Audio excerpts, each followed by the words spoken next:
Jeanette, how many people do you represent or do members represent who are going over 100 miles an hour? I think it's becoming more common. In terms of numbers, I couldn't give you a figure other than to say it's definitely dozens. And particularly so when we're dealing with people who are speeding on a regular basis, so they're facing a consequence of a totting up disqualification. But high-level speeds, when you reach 100, to some extent, it's the magic number when the ban is very much likely to be considered by a court. And obviously, most people, when they are faced with that, are wanting to look for advice on how they can minimise what kind of penalty that they will be receiving. Yeah. Is that an ethical thing to do? If somebody is driving so fast that they're clearly putting other people at risk, shouldn't they be accepting that punishment and maybe changing their ways?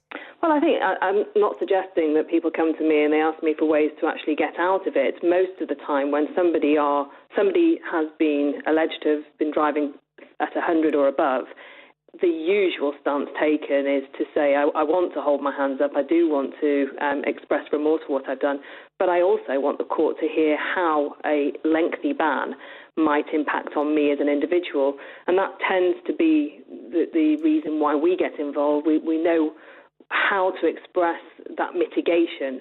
It's very unusual for us to go to court and start to try and make excuses for an offender, and an offender doesn't want to do that in most scenarios.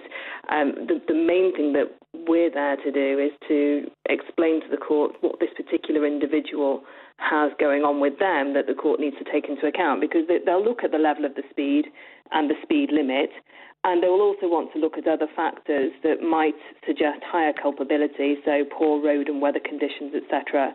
But then they will consider mitigation relating to that particular offender. So, for example, if somebody's living is dependent on them being able to drive, that would obviously be taken into account, and the court should place greater weight on that evidence when considering what penalty to impose. Have you worked with people who've blamed the car essentially when they've got to court? Yeah, absolutely. And I think there's technology potentially to limit the speed, but there's also growing technology that is increasing speed. There's an American manufacturer, Tesla, and they've just brought out, or I think it's only just come to this country, a vehicle that has a mode on it actually called the insane mode because of the sheer power and speed at which it can reach very high speeds from a standstill.